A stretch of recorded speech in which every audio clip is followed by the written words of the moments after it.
travel the world looking for fun and new adventures. I'm Kari. I'm Dave. We made it. Welcome to American Travelers. Dave grew up as a professional drummer before he went into the video production world as a sound mixer.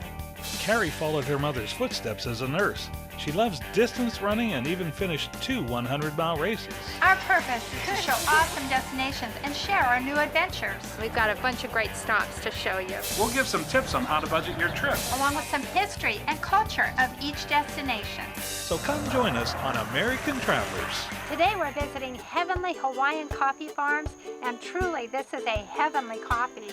My name is Ray Taggart. I'm the farm manager here at Heavenly Hawaiian.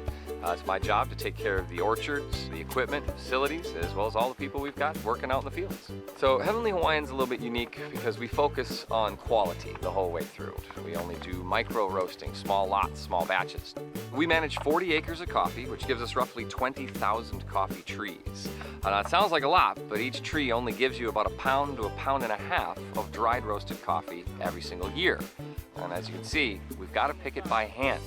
And so one of the biggest differences is that we don't use machines. Because when you use a machine, it's going to shake the whole tree. It collects everything that falls off.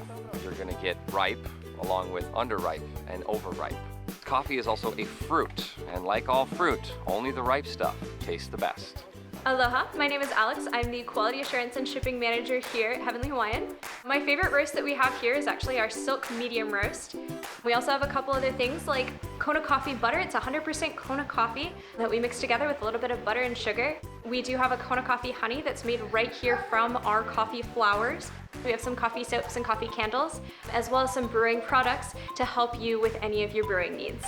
So after harvesting, we have to process using the equipment you see in the background to remove the cherry skins, as well as remove foreign objects and some of the underripe and overripe cherry that may have accidentally made it into the batch. We then have to dry the coffee to remove exterior moisture first and then bring down the interior moisture to make it shelf stable.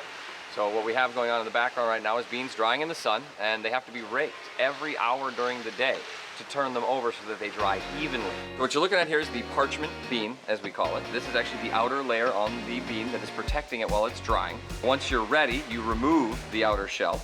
You'll find a blue-green coffee bean underneath. There's a thin layer called silver skin. Now, this can be removed mechanically nowadays, but in a lot of countries, people will still do this part by hand. Once we've got the coffee finally dried, this is where we do the curing process. The coffee beans will stay in these sacks for 2 months, while complex sugars break down into simple sugars. They're going to create a much better flavor on your palate.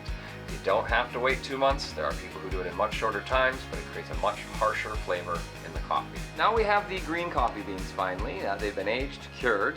Now we will pull out damage and defects yet again, removing mold or mildew, removing damaged beans, and removing beans that may have been affected by pests. This will protect the flavor in the cup. Now they're not quite the color you're used to because they haven't been roasted yet. Once they've been cooked, they will reach that lovely brown color we know as delicious coffee.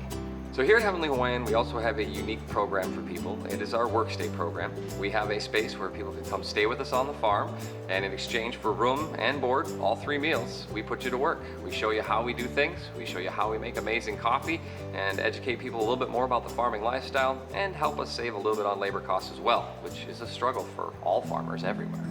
My name is Lauren, and I am the founder of Kona Coffee Bar, which is the first ever farm-side coffee bar in Kona. So I've been a barista for a little over 6 years in the specialty coffee industry. So for me, coming to Hawaii was more of an appreciation, or gaining an appreciation for this cup of coffee that I was making somebody every single day. And then I came to do the work exchange program, so I was just set on doing 3 months out of this entire year, and then at 2 months they offered me a full-time position to create this space.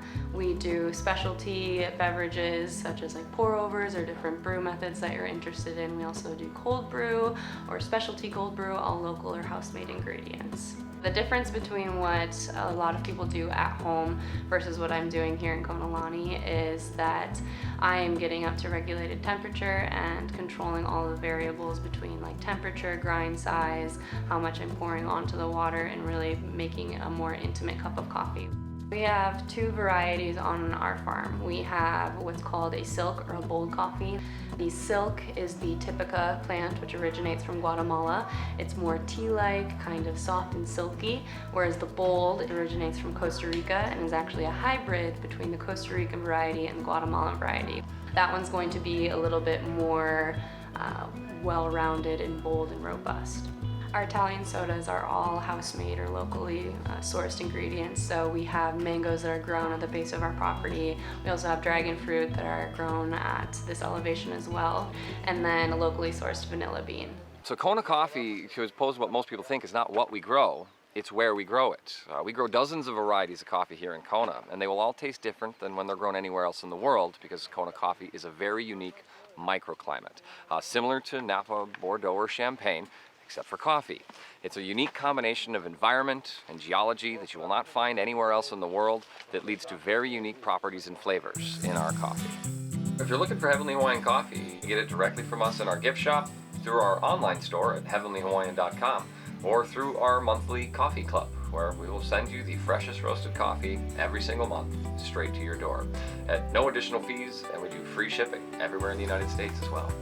Well, we had a great time here at Heavenly Hawaiian Coffee Farms, and we want to thank you, Ray, for such a great visit. Cheers. Cheers. And Aloha.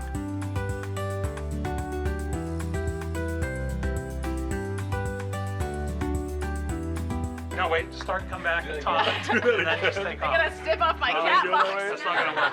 It's gonna be Yeah, like, that's gonna whoa, be she weird. got Thanks for watching American Travelers.